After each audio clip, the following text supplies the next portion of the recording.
नमस्कार दोस्तों। एक कौवे की कहानी। एक बार की बात है, किसी जंगल में एक कौवा रहता था। वो बहुत ही खुश था क्योंकि उसकी ज़्यादा इच्छाएं नहीं थी। वो अपनी ज़िंदगी से संतुष्ट था। लेकिन एक बार उसने जंगल में किसी हंस को देख लिया और उसे देखते ही सोचने लगा कि ये प्राणी कितना सुंदर है। ऐसा प्राणी तो मैंने पहले कभी नहीं देखा। इतना साफ और सफ़ेद, ये तो इस जंगल में औरों से बहुत सफ़ेद और सुंदर है, इसलिए ये तो बहुत खुश रहता होगा।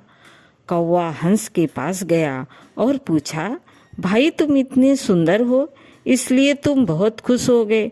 इस पर हंस ने जवाब दिया, हाँ, मैं पहले बहुत खुश रहता था जब तक मैंने तोते को नहीं देखा था। उसे देखने के बाद से पता लगता है कि तोता धरती का सबसे सुंदर प्राणी है। हम दोनों के शरीर का तो एक ही रंग है, लेकिन तोते के शरीर पर दो दो रंग हैं। उसके गले में लाल रंग का घेरा और वो सुर्ख हरे रंग का था। सच में वो बेहद खूबसूरत था। अब कौवे ने सोचा कि हंस तो तोते को सबसे सुंदर बता रहा है, तो फिर उसे देखना होगा। कौवा तोते के पास गया और पूछा, भाई तुम दो दो रंग पाकर बड़े खुश हो गए। इस पर तोते ने कहा, हाँ, मैं तब तक खुश था जब तक मैंने मोर को नहीं देखा था।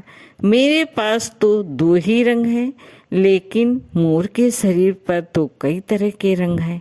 अब कौवे ने सोचा, सबसे ज़्यादा खुश कौन है, ये तो मैं पता करके ही रहूँगा। इसलिए अब मोर से मिलना ही पड़ेगा। कौवे ने मोर को जंगल में ढूंढा, लेकिन उसे वो पूरे जंगल में एक भी मोर न मिला। और मोर को ढूंढते ढूंढते वो चिड़ियाघर पहुंच गया तो देखा मोर को देखने बहुत से लोग आए हुए हैं और उनके आसपास अच्छी खासी भीड़ है। सब लोगों के जाने के बाद कौवे ने मोर से पूछा, भाई तुम दुनिया के सबसे सुंदर जीव हो और रंग बिरंगे हो। तुम्हारे साथ लोग फोटो खिंचवा रहे हैं, तुम्हें तो बहुत अच्छा लगता होगा और तुम तो दुनिया के सबसे खुश जीव हो गए।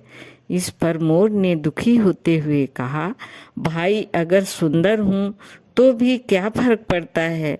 मुझे लोग इस चिड़ियाघर में कैद करके रखते हैं, लेकिन तुम्हें तो कोई चिड़ियाघर में कैद करके नहीं रखता और तुम जहाँ चाहो अपनी मर्जी से घूम फिर सकते हो। इसलिए दुनिया के सबसे संतुष्ट और खुश जीव तो तुम्हें होना चाहिए, क्योंकि तुम आज़ाद रहते हो। कौवा हैरान रह गया क्योंकि उसके जीवन की अहमियत कोई दूसरा बता रहा। दोस्तों, ऐसा ही हम लोग भी करते हैं। हम अपनी खुशियों और गुणों की तुलना दूसरों से करते हैं, ऐसे लोगों से जिनका रहन सहन का माहौल हमसे बिल्कुल अलग होता है। हमारी ज़िंदगी में बहुत सारी ऐसी चीज़ें होती हैं जो हमारे पास हैं, लेकिन हम उसकी अहमियत समझकर खुश नहीं होते हैं। लेकिन दूसरों की छोटी खुशी भी हमें बड़ी लगती है, जबकि हम अपनी बड़ी खुशियों को इग्नोर कर देते हैं। दोस्तों, धन्यवाद।